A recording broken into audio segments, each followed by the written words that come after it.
Calon Presiden nomor urut 3, Ganjar Pranowo, meminta kepada relawan dan simpatisannya untuk tidak takut jika mendapat intimidasi. Ganjar menekankan mereka harus berani melawan dengan cara konstitusional. Hal itu disampaikan Ganjar saat menghadiri kampanye di kota Makassar, Sulawesi Selatan pada Selasa 30 Januari.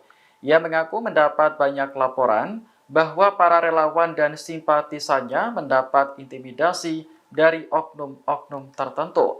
Menurut Ganjar, hal semacam ini tidak boleh dibiarkan apalagi ditakuti. Ia menekankan bahwa intimidasi harus dilawan dengan cara konstitusional. Ganjar mengaku pihaknya sudah menyiapkan pengacara-pengacara hebat untuk menangani masalah ini. Ia pun berharap tidak ada lagi intimidasi yang dilakukan oleh oknum-oknum tertentu terhadap relawan dan simpatisannya. Dalam kesempatan itu, Ganjar juga meminta relawannya untuk terus berjuang memenangkan kontestasi Pilpres yang akan digelar pada tanggal 14 Februari mendatang. Para relawan dan simpatisan yang hadir pun menyatakan siap dan sanggup memenangkan Ganjar Mahfud. Sampaikan begitu saya mendapat jadwal ketemu dengan Presiden. Ya, ada di tengah Pura ini, ada di tengah Danau Tirta Gangga, Kecamatan Seputih Banyak, Lampung Tengah. Nah, hari ini saya ingin menjawab semua pertanyaan yang selalu muncul siang malam sejak tanggal 23 Januari itu kan saya menginformasikan dari Lampung juga bahwa saya membenarkan Pak Ganjar Pranowo bahwa paslon itu supaya mundur, termasuk Pak Mahfud. Saya katakan saya memang sudah lama bersepakat dengan Pak Ganjar untuk mundur, tapi nunggu momentum. Momentum itu apa? Momentum itu ya satu momen situasi yang tepat, dan itu harus disusun melalui pembicaraan-pembicaraan saya dengan Mas Ganjar, dengan partai-partai pengusung yang bekerja sama mengusung Ganjar Pranowo Mahfud, kemudian dengan istana juga. Maka hari ini saya sudah membawa surat untuk Presiden, untuk disampaikan ke Presiden langsung tentang masa depan politik saya yang belakangan ini menjadi perbincangan publik. Dan surat ini akan disampaikan begitu saya mendapat jadwal ketemu dengan Presiden. Tapi saya bawa terus karena memang surat ini begitu saya diberi waktu langsung saya ketemu, langsung saya sampaikan surat ini.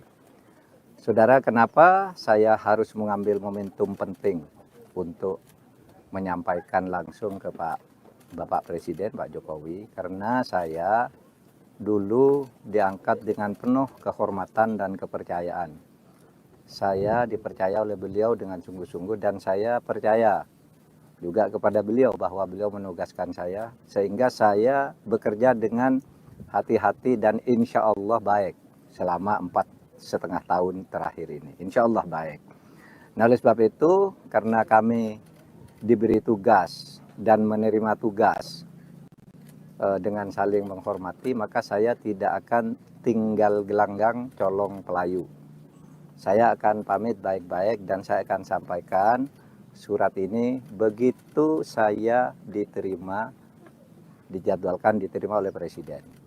Presiden ada di luar Jakarta sampai Kamis, saya juga baru akan pulang ke Jakarta Kamis. Mudah-mudahan secepat kami tiba di Jakarta, secepat pula kami bisa bertemu. Nah, kenapa kami sekali lagi harus atau bersikap tidak boleh tinggal gelanggang colong pelayu? Yaitu tadi, karena etika. Etika itu adalah ekspresi dari moral. Etika itu adalah ekspresi dari kejujuran. Etika itu ekspresi dari penghayatan keagamaan dan kesantunan budaya. Nah, itulah etika. Makanya saya tidak akan mengatakan apa-apa sebelum saya bertemu kepada Presiden. Saya hanya akan menyampaikan surat singkat saja dengan itu tadi, saya dulu diangkat dengan hormat, menerima pengangkatan dengan hormat, saya akan pamit dengan penuh kehormatan juga kepada beliau, dan saya akan melaporkan saya sudah selesai. Itu saja dari saya. Terima kasih. Assalamualaikum warahmatullahi wabarakatuh. Waalaikumsalam warahmatullahi wabarakatuh.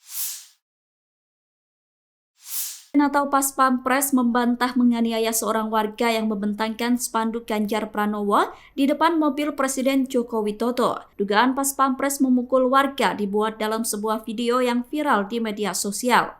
Peristiwa itu terjadi saat Jokowi melakukan kunjungan di Gunung Kidul Daerah Istimewa Yogyakarta pada Selasa 30 Januari kemarin. Dalam video itu terlihat seorang pria tiba-tiba membentangkan spanduk bertuliskan "Selamat datang Pak Jokowi, kami sudah pindah, kami pilih Ganjar". Pria tersebut kemudian diamankan oleh aparat keamanan. Asintel Pas Pampres Kolonel Kavaleri Herman Taryaman membantah narasi pemukulan warga dilakukan Pas Pampres. Kolonel Kavaleri Herman mengatakan pihak yang mendorong warga menggunakan baju sipil biasa, sedangkan Pas Pampres memakai seragam resmi saat menjaga Presiden Jokowi dalam kunjungan kerjanya. Kolonel Kavaleri Herman menyebut Pas Pampres mempunyai tugas melakukan pengamanan fisik jarak dekat terhadap VVIP. Hal itu sesuai dengan tugas dan fungsinya yang telah diatur Undang-Undang Nomor 34 Tahun 2004 tentang pengamanan VVIP.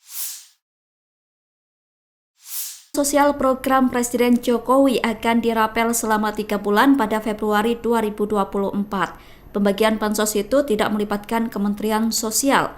Atas hal itu, Capres Anies Baswedan memberikan kritikan keras. Anies mengkritik bansos yang tidak diberikan per bulan tetapi digabung atau dirapel. Menurut Anies, bansos sebaiknya diberikan per bulan bukan mengikuti kalender politik. Anies menegaskan program bansos sudah diputuskan oleh pemerintah, sehingga ia tidak ingin program bansos dimanfaatkan untuk kepentingan politik. Hal yang sama juga disampaikan Ketua Badan Anggaran atau Banggar DPR RI Said Abdullah. Said khawatir bansos dijadikan sebagai alat kepentingan politik. Pasalnya, Kemensos sebagai ujung tombak penyaluran bansos tidak dilibatkan, justru diambil alih oleh pihak lain.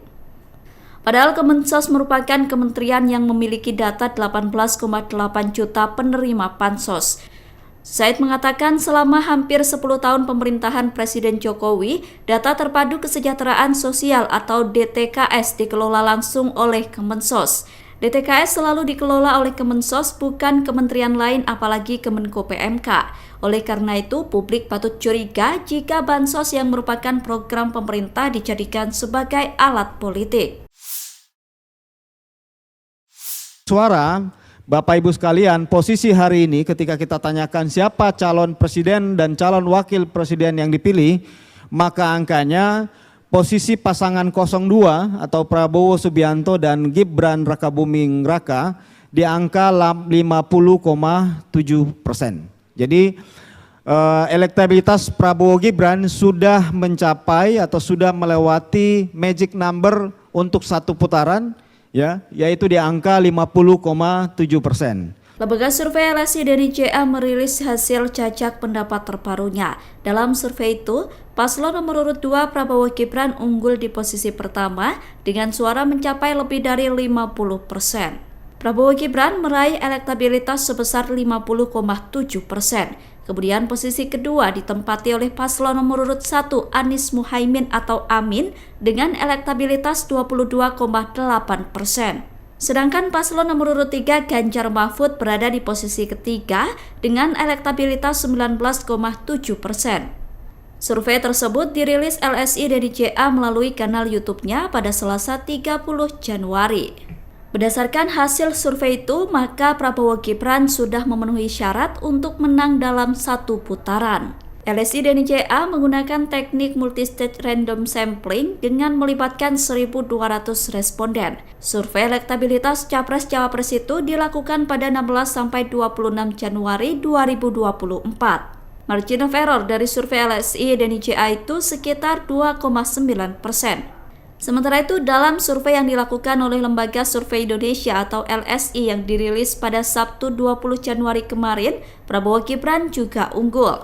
Namun elektabilitas Prabowo Gibran belum mencapai 50%. Dalam survei LSI, elektabilitas Prabowo Gibran mencapai 47,0%.